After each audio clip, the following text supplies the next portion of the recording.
सिर्फ water lease से नहीं, देश भर से एक एक घुसपैठियों को हम चुन चुन कर देश के बाहर निकालने के लिए संकल्पबद्ध है और ये मेरी पार्टी का एजेंडा है। ममता जी को जो आरोप लगाना है वो लगाएं।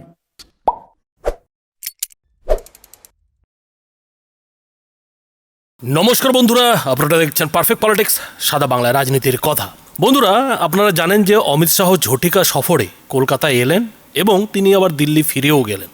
আর এই যে তার ঝটিকা সফর, ঝড়ের গতিতে সফর, সেই সফরে এসে বলতে গেলে তৃণমূলের গালে আরও একটা কষিয়ে থাপ্পড় মেরে চলে গেলেন। অমিত শাহের এবারের কলকাতা সফরের কয়েক ঘন্টায় যে কাজটা তিনি করলেন সেটা হচ্ছে যে মমতা বন্দ্যোপাধ্যায়ের সরকারের মানে 15 বছরের যে তৃণমূল সরকার, সেই তৃণমূল সরকারের বিরুদ্ধে একটা চার্জশিট পেশ করলেন। আর সেই চার্জশিটে 14টি পয়েন্ট, 14টি জায়গা উল্লেখ করা হলো যে কিভাবে এই রাজ্যকে একেবারে রসাতলে নিয়ে যেতে তৃণমূল কাজ করেছে।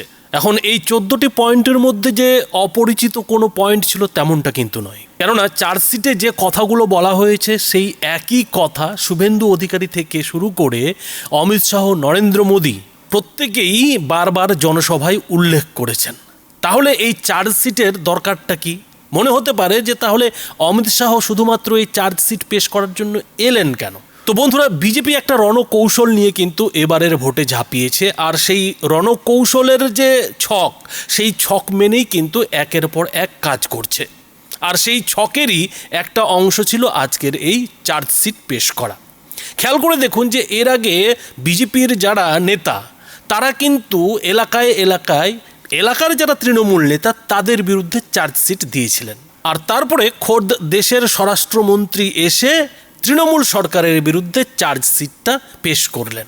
তার মানে ওই যে রথযাত্রা যেভাবে বিজেপি করেছিল, বিভিন্ন এলাকায় জনসংযোগের মাধ্যমে শেষ পর্যন্ত প্রধানমন্ত্রী নরেন্দ্র মোদী এসে ব্রিগেডের মাঠে সেই রথযাত্রার সমাপ্তি টেনেছিলেন, ঠিক তার পাশাপাশি অমিত শাহ আর একটা কাজ করলেন যে পশ্চিমবঙ্গের যে দুর্দশা, পশ্চিমবঙ্গে যে তৃণমূলের অপশাসনের বিভিন্ন দিকগুলো, সেগুলো এতদিন স্থানীয় বিজেপি নেতারা তাদের এলাকায় চার্জশিট দিচ্ছিলেন। আর সেই যে প্রচার, সেই প্রচারেরই এদিন অমিত শাহ ইতি টানলেন একেবারে মমতা সরকারের বিরুদ্ধে 14 পয়েন্টের একটি চার্জশিট জারি করে। আর সেই চার্জশিট জারি দিতে গিয়ে অমিত শাহ এদিন যেভাবে মমতা বন্দ্যোপাধ্যায়কে চ্যালেঞ্জটা ছুড়ে দিলেন, বলে দিলেন যে এটা বিজেপির এজেন্ডা, একেবারে পরিষ্কার করে বলে দিলেন যে বিজেপি কিংবা বিজেপি সরকারের এজেন্ডা যে শুধুমাত্র ভোটার তালিকা থেকে নয়, সারা দেশ থেকে খুঁজে খুঁজে অবৈধ ভোটার বাংলাদেশি রোহিঙ্গাদের কিন্তু তুলে তুলে বাইরে পাঠানো হবে। আর এতে মমতা বন্দ্যোপাধ্যায় যা ইচ্ছে করার করতে পারেন। এই যে অমিত শাহর চ্যালেঞ্জ, এই চ্যালেঞ্জটাতেই কোথাও যেন মনে হচ্ছে যে বিজেপি অন্তত এটা বুঝে গেছে যে দেশকে যদি সুরক্ষিত করতে হয়, দেশের অভ্যন্তরীণ নিরাপত্তা যদি সুনিশ্চিত করতে হয়, তাহলে কিন্তু সবার আগে পশ্চিমবঙ্গকে হাতে নিতে হবে। পশ্চিমবঙ্গে কিন্তু বিজেপির সরকার আসার দরকার রয়েছে। আর এই কথাটা এই কারণেই জোর দিয়ে বললাম, কেননা বামপন্থীরা, সিপিএমের নেতাকর্মীরা বারবার একটা অভিযোগ করেন, আর সেই অভিযোগটা হচ্ছে যে মোদি দিদিতে সেটিং আছে, মমতা মোদির সেটিং আছে। তা না হলে কেন মমতা বন্দ্যোপাধ্যায়কে হাতে পেয়েও কেন্দ্রের নরেন্দ্র মোদী সরকার ছেড়ে দিচ্ছে? ইডির এত বড় ফাইল চুরির পরেও কি করে মমতা বন্দ্যোপাধ্যায় এখনো বাইরে ঘুরে বেড়াচ্ছে? আর এ ধরনের প্রশ্নের মুখে পড়ে বিজেপিকে যে অস্বস্তির মুখে পড়তে হয় সে বিষয়ে কোনো সন্দেহ নেই। কিন্তু বন্ধুরা, একটা জিনিস মাথায় রাখতে হবে যে বিজেপি কিন্তু তার রণকৌশল মেনে কাজ করে। আর বিজেপির রণকৌশল একদিন দুদিনে তৈরি হয় না, একটা দুটো ঘটনার উপরে কিন্তু ভিত্তি করে তৈরি হয় না। বিজেপি এমন একটা দল, যে দল বলতে গেলে সারাক্ষণই তার রাজনৈতিক রণকৌশল তৈরি করে চলে, এবং সেই রণকৌশল আগামী 5 বছর 10 বছরের জন্যও কিন্তু তৈরি করে রাখে। ফলে শুধুমাত্র ওই ইডি এখনও কেন মমতা বন্দ্যোপাধ্যায়কে গ্রেফতার করলো না, কেন অভিষেক বন্দ্যোপাধ্যায়ের বিরুদ্ধে সিবিআই পদক্ষেপ করতে পারলো না, এ ধরনের প্রশ্নকে সামনে রেখে কিন্তু বিজেপির রণকৌশল বোঝা যাবে না। বিজেপি ঠিক কী করতে চাইছে সেটা কিন্তু বলা যাবে না। এ কথা ঠিক যে বহুবার তৃণমূল সংসদে ওয়াকআউট করে বিজেপির বিল পাশের জন্য সুবিধা করে দিয়েছে, বলতে গেলে ঘুরিয়ে সমর্থন দিয়েছে।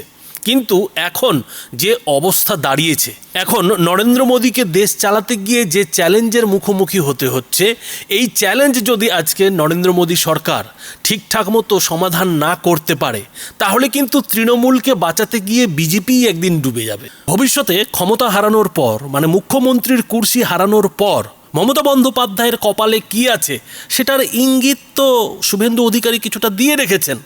আর এ নিয়ে যা বিজেপি করার কিন্তু ঠিকই করবে। ঠিক একই কথা অভিষেক বন্দ্যোপাধ্যায়ের জন্য প্রযোজ্য। অভিষেক বন্দ্যোপাধ্যায়ের জন্যও কিন্তু বিজেপি যা ভেবে রাখার ঠিকই ভেবে রেখেছে, এবং ঠিক সময়ে বিজেপি সে ব্যাপারেও পদক্ষেপ করবে, এ বিষয়েও কোনো সন্দেহ নেই। কিন্তু এই মুহূর্তে বিজেপির সবথেকে বড় চ্যালেঞ্জ হলো পশ্চিমবঙ্গের মানুষের মন পাওয়া, পশ্চিমবঙ্গের মানুষকে নিজের ভালোটা বোঝানো। কেননা পশ্চিমবঙ্গের মানুষের সবথেকে বড় মুশকিল হলো যে পশ্চিমবঙ্গের মানুষ নিজের ভালোটা এখন বুঝতে পারছে না। পশ্চিমবঙ্গের মানুষ এখন এটা বুঝতে পারছে না যে ভবিষ্যতে তার সঙ্গে কি হতে চলেছে, তার পরবর্তী প্রজন্মের জন্য কি হতে চলেছে, পশ্চিমবঙ্গ কি অবস্থায় যেতে চলেছে। ফলে বিজেপি কিন্তু সবার আগে পশ্চিমবঙ্গের মানুষের চোখ খুলে দেওয়ার চেষ্টা করছে। আর এটা যে বিজেপি একেবারে পশ্চিমবঙ্গের স্বার্থে কিংবা বাঙালির স্বার্থে করছে এমনটা নয়। অবশ্যই বিজেপি তার রাজনৈতিক স্বার্থের উদ্দেশ্যেই করছে। কেননা বিজেপি জানে এই মমতা বন্দ্যোপাধ্যায়কে বেশি উঠতে দিলে, বেশি বাড়তে দিলে ভবিষ্যতে বিজেপির জন্যই সমস্যা রয়েছে। ফলে বিজেপি এক ঢিলে দুই পাখি মারতে চাইছে। একদিকে পশ্চিমবঙ্গের মানুষকে তার ভবিষ্যৎ নিয়ে সচেতন করে পশ্চিমবঙ্গকে একটা কর্মঠ সরকার দিতে চাইছে, একটা দুর্নীতিহীন প্রশাসন সরকার উপহার দিতে চাইছে। পাশাপাশি বিজেপি বাঙালিকে, পশ্চিমবঙ্গকে সেটা দিয়ে কিন্তু নিজের যে রাজনৈতিক মাটি, সেই রাজনৈতিক মাটিটাও কাটামুক্ত করতে চাইছে। কেননা এই মমতা বন্দ্যোপাধ্যায়ের মতো কাটা যতদিন থাকবে ততদিন কিন্তু বিজেপির পায়ে সেটা ফুটতে থাকবে। ফলে মোদী শাহরা ভালো মতোই বুঝতে পেরেছে যে এই পশ্চিমবঙ্গে কতটা বিজেপির ক্ষমতায় আসার দরকার আছে, এবং পশ্চিমবঙ্গে যদি বিজেপি না আসতে পারে তাহলে কিন্তু বিজেপির জন্য উত্তর পূর্ব ভারত যে জয়ের স্বপ্ন, সেই স্বপ্নটাও যেমন অপূর্ণ থাকবে, ঠিক তার পাশাপাশি সারা দেশে যে ধরনের জাতীয় নিরাপত্তা, যে ধরনের অভ্যন্তরীণ নিরাপত্তা মোদী শাহরা তৈরি করতে চাইছেন, সেই নিরাপত্তার পরিকল্পনা কিন্তু পুরোপুরিভাবে ভেস্তে যাবে। ফলে বন্ধুরা বুঝতেই পারছেন যে বিজেপির জন্য এই পশ্চিমবঙ্গ দখল করা কতটা জরুরি হয়ে পড়েছে। আর সেই জন্যই কিন্তু পশ্চিমবঙ্গের জন্য কেন্দ্রীয় বিজেপি বলতে গেলে পু দিয়ে দিয়ে রাস্তায় পা ফেলছে। আস্তে আস্তে করে কিন্তু রাস্তায় পা ফেলছে, যাতে কোনো ধরনের ভুল গতবারের মতো এবার না হয়। আর সেই কারণেই এদিন প্রথমে মমতা সরকারের বিরুদ্ধে চার্জশিট দাখিল করা হয়েছে। পশ্চিমবঙ্গের মানুষকে বলার চেষ্টা করা হয়েছে যে কিভাবে পশ্চিমবঙ্গের ভবিষ্যৎকে জলাঞ্জলি দিয়ে, দেশের ভবিষ্যৎকে জলাঞ্জলি দিয়ে মমতা বন্দ্যোপাধ্যায়, অভিষেক বন্দ্যোপাধ্যায়রা তৃণমূলের ভবিষ্যৎকে তৈরি করছে, তৃণমূলের ভবিষ্যৎকে সুনিশ্চিত করছে। আর সেটাই কিন্তু এদিন অমিত শাহ বিজেপির যে চার্জশিট, সেই চার্জশিটের মাধ্যমে দেখাতে চেয়েছেন, বাঙালিকে বোঝাতে চেয়েছেন। আর তারপরেই কিন্তু আসবে বিজেপির ঘোষণাপত্র, যেটাকে কিনা বিজেপি বলে সংকল্পপত্র। সেই সংকল্পপত্রে কিন্তু এই যে চার্জশিটের সমস্যাগুলো, সেই সমস্যার সমাধান দেওয়া হবে। অর্থাৎ বাঙালিকে বোঝানোর জন্য বিজেপির তরফ থেকে সব রকমেরই চেষ্টা করা হচ্ছে। কিন্তু এরপরেও আদৌ আমাদের মতো ভেতো বাঙালির ব্যাপারটা মাথায় ঢুকবে কিনা সে নিয়ে যথেষ্টই সন্দেহ আছে। কেননা বিপ্লবী বাঙালি যেভাবে এই গত কয় দশকে প্রথমে চাকুরিজীবী, তারপরে এখন ভাতাজীবী হয়ে গেছে, তাতে আবার বাঙালি দেশকে বাঁচাতে, পশ্চিমবঙ্গকে বাঁচাতে বিপ্লবী সত্তায় ফিরে আসবে কিনা সে নিয়ে কিন্তু একটা প্রশ্ন থেকেই যাচ্ছে। আর সেই প্রশ্নের উত্তর কিন্তু এবারের ভোটেই পাওয়া যাবে। তবে এদিন অমিত শাহ যতটা সহজ সরল ভাষায় পেরেছেন বাংলার যে সব সমস্যা, সেই সব সমস্যার কথা কিন্তু তুলে ধরেছেন। তৃণমূলের যে অপশাসন, তৃণমূলের যে রাজনীতির খেলা, তৃণমূলের যে মুখ আর মুখোশ, এই সমস্ত কিছুই কিন্তু খুলে দেওয়ার চেষ্টা করেছেন। আর সেসব করতে গিয়ে তিনি ঠিক কি বলেছেন বন্ধুরা দেখুন। प्रेस वार्ता में स्वागत है। जैसा आप सभी जानते हैं, बंगाल में चुनाव की घोषणा हो चुकी है और भारतीय जनता पार्टी के सभी कार्यकर्ता हमारे प्रदेश अध्यक्ष जी के नेतृत्व में बंगाल में भारतीय जनता पार्टी की सरकार बनाने के लिए बड़े आत्मविश्वास के साथ चुनावी मैदान में उतरे। हमारे विपक्ष के नेता श्री शुभेंदु अधिकारी जी ने भी चुनाव के पहले ही पूरे बंगाल का दौरा कर बंगाल में फैली अव्यवस्थाएं, अराजकता और आर्थिक बदहाली और विशेषकर घुसपैठ के मुद्दे को बंगाल के जन जन तक पहुंचाने का काम। मित्रों, बंगाल का यह चुनाव बंगाल के लिए तो महत्वपूर्ण है ही है, परंतु पूरे देश के लिए महत्वपूर्ण। पूरे देश की सुरक्षा बंगाल के चुनाव के साथ एक प्रकार से जुड़ी है। असम में भारतीय जनता पार्टी की सरकार बनने के बाद असम से घुसपैठ कमोबेश समाप्त हो गई। अब एक ही रास्ता बचा है जहां से घुसपैठ होकर पूरे देश के अंदर घुसपैठिए फैलते हैं और देश की सुरक्षा के साथ खिलवाड़ करते। इसलिए बंगाल का एक चुनाव बंगाल के लिए महत्वपूर्ण है कई मायनों में, और देश की सुरक्षा की दृष्टि से देश के लिए भी महत्वपूर्ण। भारतीय जनता पार्टी ने तय किया है कि तृणमूल कांग्रेस के शासन के खिलाफ जनता के जो मुद्दे हैं इसको आवाज देना, जनता की आवाज को मुखर कर बंगाल की जनता के सामने और देश की जनता के सामने प्रस्तुत करना, और बंगाल के आने वाले चुनाव में ये पूरी जो अराजकता तृणमूल के शासन में फैली है इसका हम क्या हल लेकर आएंगे, इसका हम जवाब भी लेकर आएंगे। परंतु आज की प्रेस वार्ता तृणमूल कांग्रेस की इस सरकार के 15 साल के शासन के खिलाफ हमारा चार्जशीट, ये आज की प्रेस वार्ता का मुद्दा है। ये चार्जशीट जो है वो तृणमूल कांग्रेस भले कहे भारतीय जनता पार्टी का चार्जशीट है, परंतु मैं मानता हूं ये बंगाल की जनता ने ममता बनर्जी की सरकार के खिलाफ लगाया हुआ चार्जशीट है, जिसको भारतीय जनता पार्टी एक आवाज दे रही। एक प्रकार से आने वाला चुनाव बंगाल की जनता को तय करना है कि भय को चुनना है या भरोसे को चुनना। भय के आतंक से मुक्ति पाकर भरोसे के साथ देश जिस तेजी से आगे बढ़ रहा है इसके साथ बंगाल को जुड़ना चाहिए। ये तय करने का चुनाव है। विगत 15 सालों में भय, भ्रष्टाचार और भेदभाव की राजनीति चल रही है।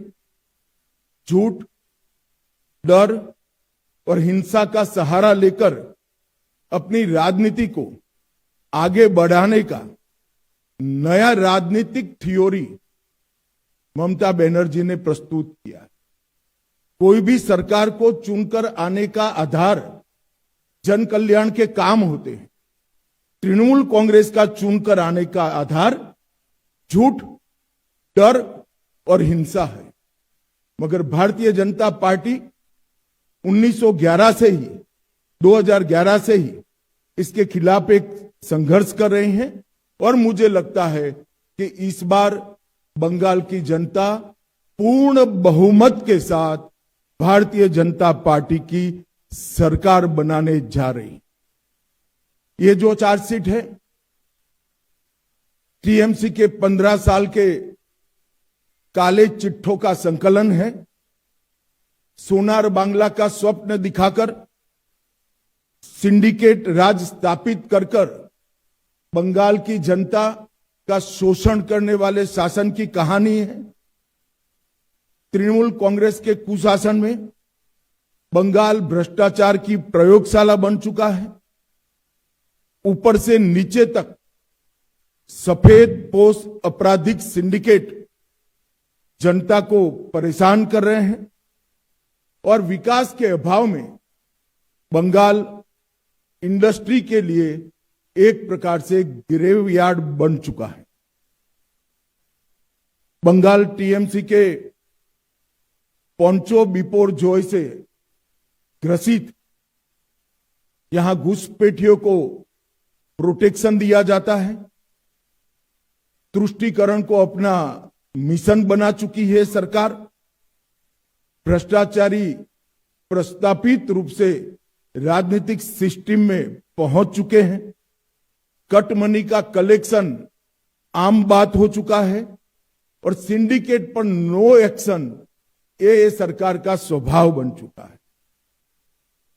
कई सालों तक कम्युनिस्ट शासन का दंश झेली हुई बंगाल की जनता ने सोनार बांग्ला के स्वप्न के साथ परिवर्तन किया था, मगर अब आज वही जनता कह रही है कि इससे तो कम्युनिस्ट अच्छे थे। गाली गलौज करना ये बंगाल की संस्कृति को शोभा नहीं दे। मैं आज एसआईआर के बारे में भी खुलकर बताना। एसआईआर पूरे देश भर में हो रहा, कहीं पर जुडिशियल ऑफिसर नहीं लगाने पड़े, सिर्फ बंगाल में लगाने पड़े। कारण क्या है? यही चुनाव के अंदर तमिलनाडु में भी एसआईआर हुआ, कोई कोर्ट केस नहीं हुआ। केरल में भी एसआईआर हुआ, कोई कोर्ट केस नहीं हुआ। तमिलनाडु में डीएमके की सरकार है, केरल में कम्युनिस्टों की सरकार है। बंगाल में ऐसा क्या हुआ कि सुप्रीम कोर्ट ने जुडिशियल ऑफिसरों को लगाना पड़ा? इस बात का जवाब ममता बनर्जी ने बंगाल की जनता को दिया।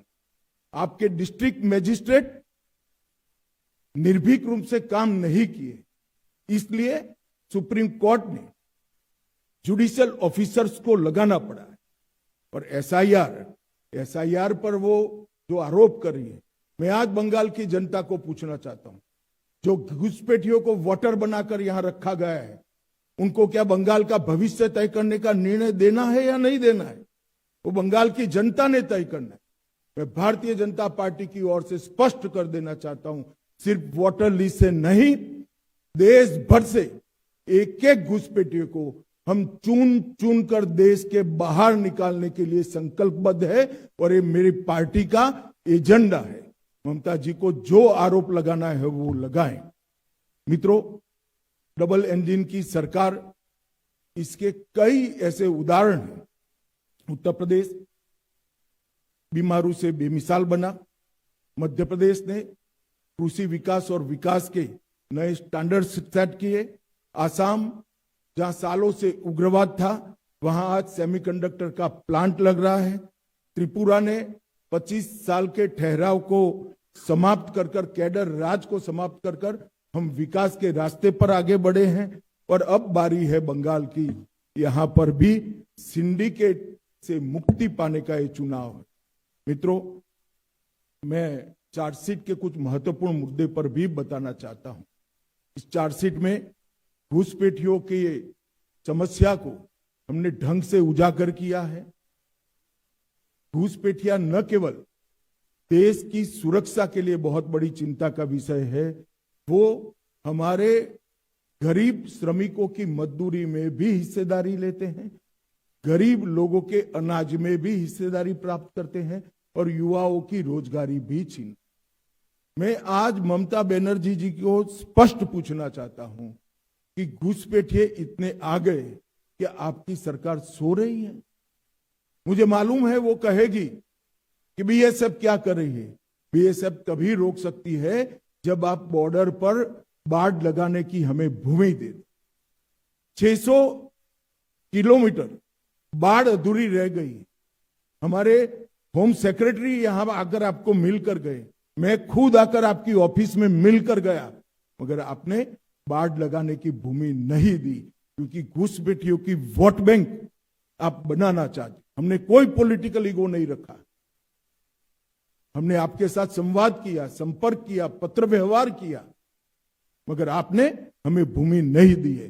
कोई बात नहीं ममता दीदी, आपके पास बहुत कम समय है, 6 मई को भारतीय जनता पार्टी की सरकार बनेगी और 45 दिन में सभी भूमि बाढ़ के लिए जो उपलब्ध कराना है वो भारत सरकार को बंगाल की भारतीय जनता पार्टी की सरकार उपलब्ध करा देगी और हम घुसपैठ को रोकेंगे।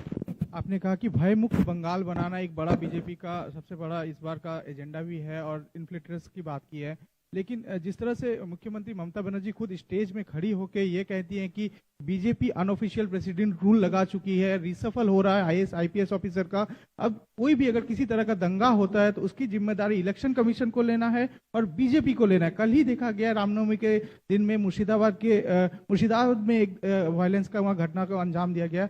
तो सर किस तरह से देखते हैं, क्योंकि चुनाव है, एमसीसी लागू है और जिस तरह का माहौल अभी से बन रहा है, सर क्या कहना है इस विषय पर?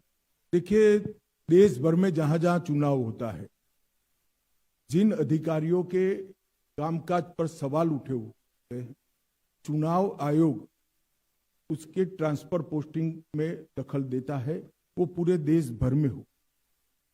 बंगाल में इसलिए ज्यादा दिखता है कि यहां सारे अधिकारी ही एक प्रकार से इनकी कैडर बन गए, तो यहां कुछ ज्यादा दिखाई पड़ता है। परंतु ममता बनर्जी जी अगर ये सोचती है कि विक्टिम कार्ड खेलकर हम सिंपैथी प्राप्त करेंगे, तो आपको कॉन्क्रीट मुद्दों का जवाब देना पड़ेगा और इससे बच नहीं पाओ। जहां तक लॉ एंड ऑर्डर का सवाल है, जहां जहां भारतीय जनता पार्टी की सरकारें आई, चाहे असम हो, चाहे उत्तर प्रदेश हो, एनडीए की सरकार बिहार में भी आई, हम बदतर से बदतर व्यवस्था से राज्यों को बाहर निकाले हैं। ये हमारा ट्रैक रिकॉर्ड है। बंगाल की जनता हम पर भरोसा कर सकती है। हम बदतर से बदतर हालत वाले राज्यों से एक अच्छे सुशासित राज्यों में परिवर्तन करने का हमारा ट्रैक रिकॉर्ड है और बंगाल में भी हम इसको आगे बढ़ाएंगे। আর ভারত পৌলমী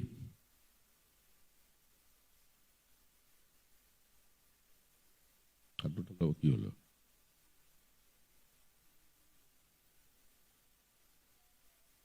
के अलावा और कोई मुद्दा है जो आप प्रवक्ता से उठाना चाहेंगे? उसके साथ साथ नहीं, जरा रिपीट करिए आप।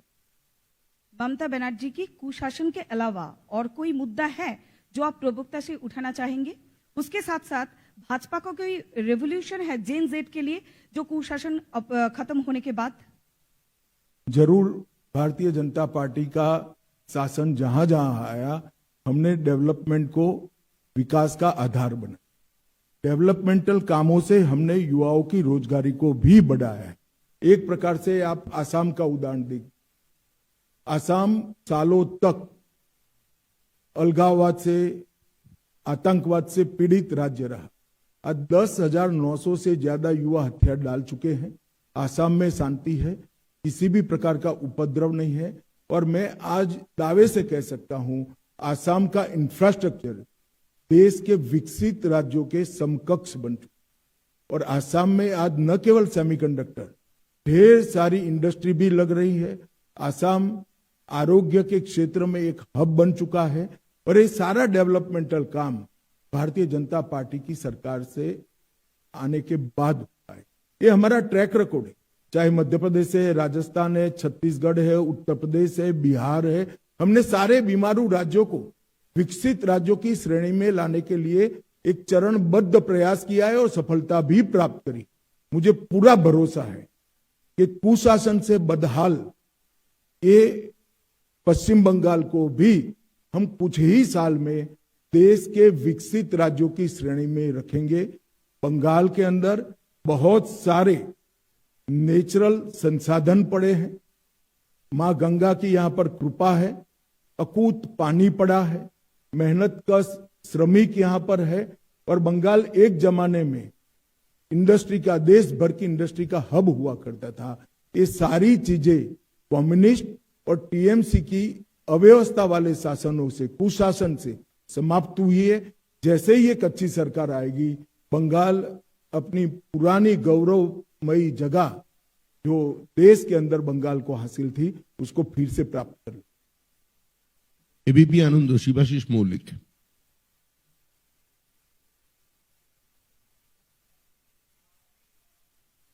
आपके आरोप पत्र में आपने कामदुनी से लेकर आरजीकर तक महिलाओं के बारे में बहुत सारे जो निर्यातन के घटना घटी है पश्चिम बंगाल में उसके बारे में जिक्र किए हैं।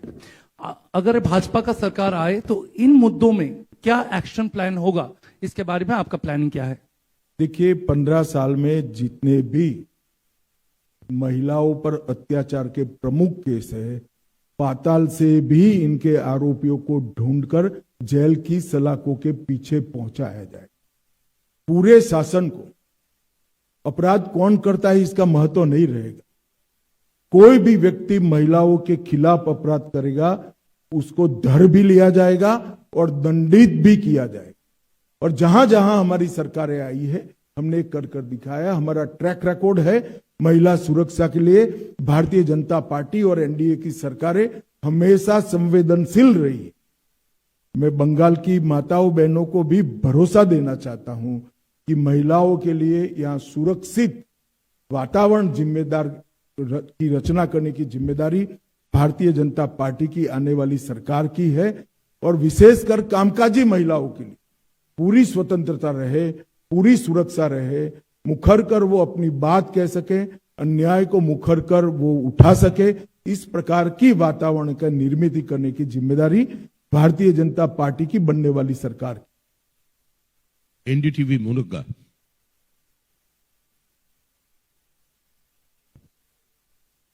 मेरा आपसे सवाल है कि उत्तर बंगाल के लिए, पश्चिम बंगाल के लिए क्या रोड मैप होगा बीजेपी का? और जिस तरह से बात हिंदुओं की होती है तो रामनवमी पर एक बार फिर से हिंसा की तस्वीरें आई हैं मुर्शिदाबाद और उत्तर बंगाल के कई इलाकों से, कैसे देखते हैं आप इस?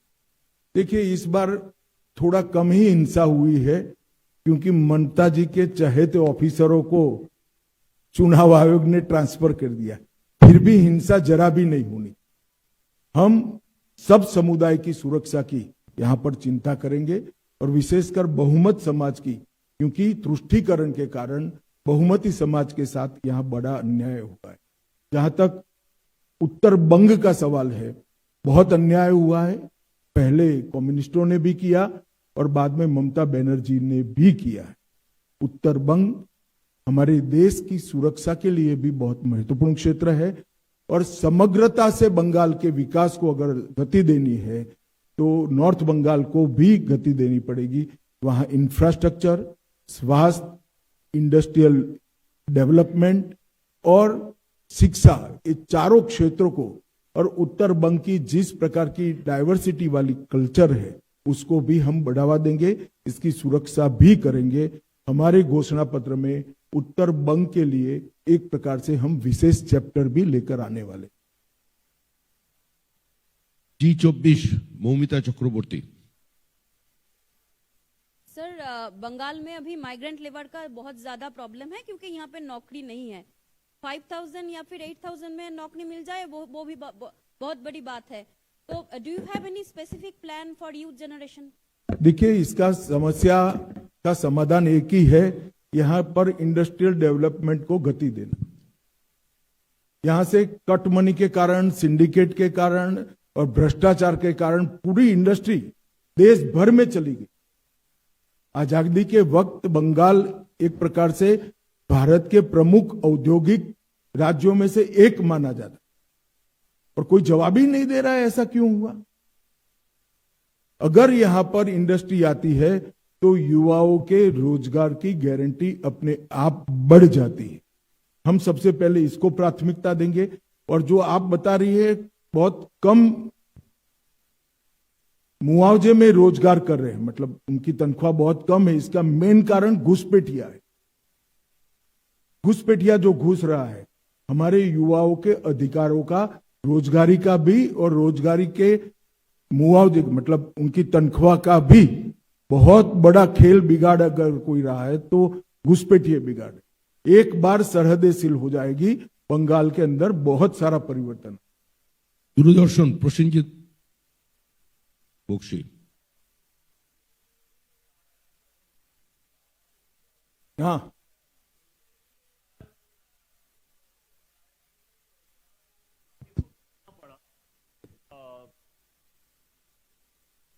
अगर आप सरकार बना पाए तो ये हम टीचर बना ही पाएंगे अगर छोड़ दो। अच्छा ठीक है। तो सरकार बनाने के बाद ये टीचर भर्ती प्रक्रिया में कुछ सुधार ला पाएंगे। और साथ में एक छोटा सा सवाल मैं जोड़ देता हूं कि पिछले कई दिनों से लोगों की सवाल है कि सीएपीएफ को ठीक तरह से इस्तेमाल किया नहीं जा रहा है, चाहे वो बासंती की मामला हो, चाहे जिस दिन प्रधानमंत्री आए थे उस दिन का मामला हो। एक तो मेरा एसएससी वाला सवाल है और दूसरा है सीएपीएफ को इस्तेमाल किया नहीं जा रहा है। बैठिए। जहां तक भर्ती का सवाल है, हम पारदर्शी भर्ती प्रक्रिया बंगाल को में इंट्रोड्यूस करेंगे, जिससे किसी भी प्रकार का भ्रष्टाचार भर्ती प्रक्रिया में न हो। हमने कई हमारे राज्यों में पारदर्शी तरीके से भर्ती कर कर बताया है। आसाम में हमने वादा किया था 1 लाख सरकारी नौकरियों का। हम 1.5 लाख आसाम के युवाओं को एक भी भ्रष्टाचार के आरोप के बगैर नौकरी देने का काम समाप्त कर। परंतु यहां दूसरा भी सवाल है।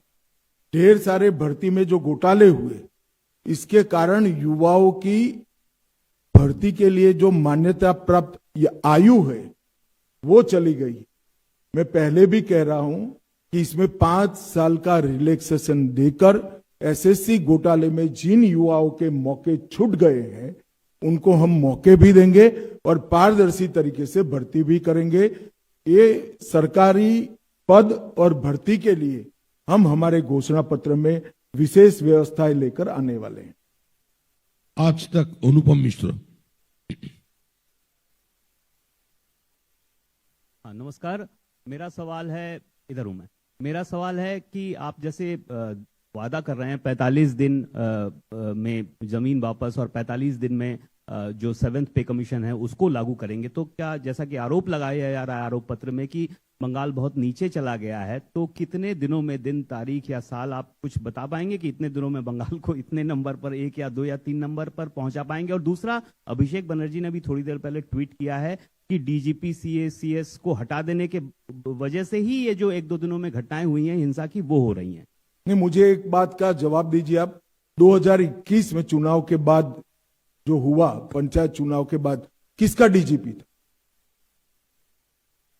भारतीय जनता पार्टी के कार्यकर्ताओं को चुन चुन कर मार दिया गया। कैसे जस्टिफाई करेंगे अभिषेक बनर्जी? क्या बात करते हैं? सबसे कम हमले अगर रामनवमी पर हुए हैं तो इस बार हुए, और उसका कारण है कि चुनाव आयोग ने न्यूट्रल टाइप के अधिकारी रखे।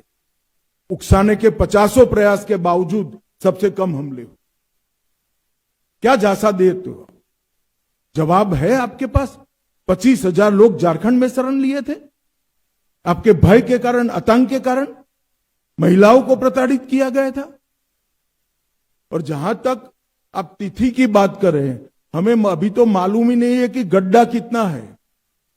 हमारे लोग बैठ जाएंगे, बाद में मालूम पड़ेगा कि गड्ढा कितना है।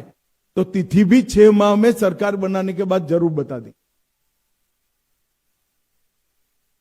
आनंदबाजार पत्रिका विप्रसी चैटर्जी।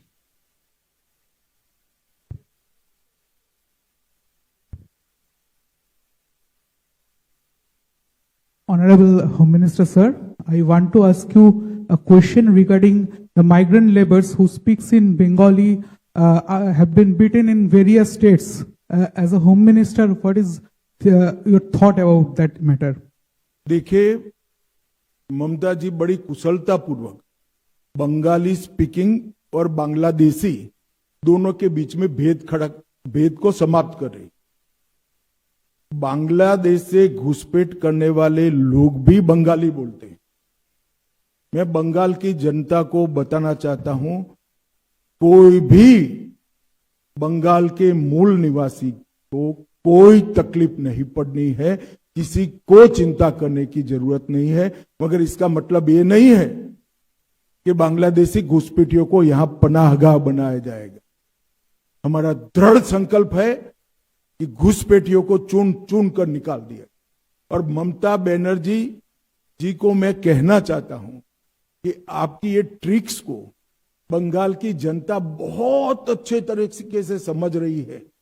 कृपया कुछ नई ट्रिक लेकर आए तो शायद इल्यूजन खड़ा होगा। ये पुराने तौर तरीके से बंगाल की जनता अब झांसे में नहीं आने वाली।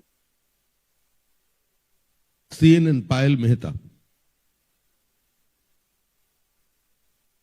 बोल लो।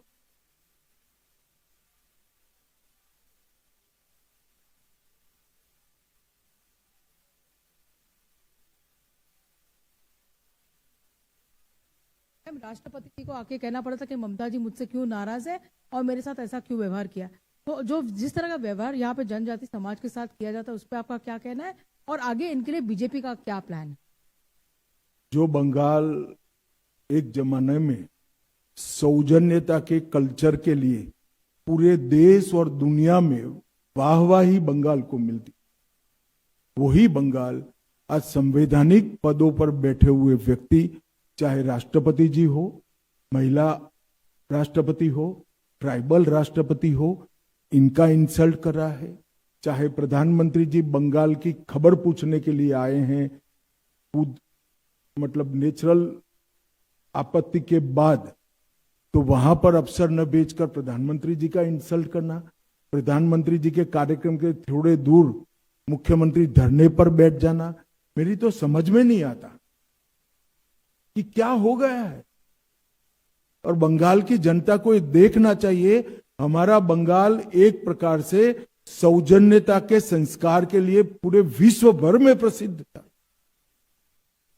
यहां दुनिया के हर लोगों को, हर मत को, हर विचार को प्राधान्य दिया जाता था, आवभगत होती थी। इतनी असहिष्णुता कहां से आ गई? क्या ललक है आपको? और ये बात बंगाल की जनता भी टीएमसी से पूछना चाहती है कि किस प्रकार से आप देश के राष्ट्रपति जी का अपमान कर सकते हैं, विशेषकर वो जब ट्राइबल समाज से हैं, महिला राष्ट्रपति है। किस प्रकार से देश के प्रधानमंत्री का अपमान कर सकते? और ये बंगाल का कल्चर तो कम से कम नहीं था, ये टीएमसी का कल्चर होगा। पूछ लो तुम अंतिम। हाँ, एक मिनट। सब एक साथ तो नहीं पूछ पाएंगे, बैठ जाइए। रवि। सर, मेरा सवाल यह है, पश्चिम बंगाल में क्योंकि आप लोग कह रहे हैं कि घुसपैठिया है, फिर एसआईआर की प्रोसेस किया जा रहा है उन लोगों के लिए जो कि यहाँ के वोटर नहीं है, उनको हटाया जाए, तो पॉलिटिकली एसआईआर के बाद पश्चिम बंगाल में बीजेपी को कितना फायदा होगा सत्ता में आने के लिए? देखिए, एक बात पहले समझ लीजिए, एसआईआर के खिलाफ ममता जी एक काल्पनिक हवा खड़ा कर रही है। देश भर के अब तक लगभग 14 राज्यों में एसआईआर हो चुका है। कहीं पर कोर्ट केस नहीं हुए, कहीं पर जुडिशियल अफसर नहीं बिठाने पड़े हैं। इसी चुनाव में केरल और तमिलनाडु भी चुनाव में है, वहां डीएमके की सरकार है, वहां कम्युनिस्टों की सरकार है। एसआईआर हो चुका, मतदाता सूची प्रसिद्ध हो चुकी है, कोई गड़बड़ नहीं हुई है। एसआईआर को सहयोग न देना इसका एकमात्र कारण है कि ममता दीदी घुसपैठियों को बचाना चाहती है और घुसपैठियों के वोट से फिर से चुनकर आना चाहती है और अगले 5 साल और घुसपैठ कराना चाहती है। मगर ममता दीदी, आपका स्वप्न कभी पूरा नहीं होने वाला है। एसआईआर भी हुआ है और बंगाल की जनता भी इस बार दृढ़ निश्चय लेकर बैठी है कि घुसपैठ को हम सहन नहीं करेंगे। अच्छी कानून और व्यवस्था के लिए वोटिंग करेंगे, विकास के लिए वोटिंग करेंगे, मोदी जी के लिए वोटिंग करेंगे और भारतीय जनता पार्टी की सरकार बनाएंगे।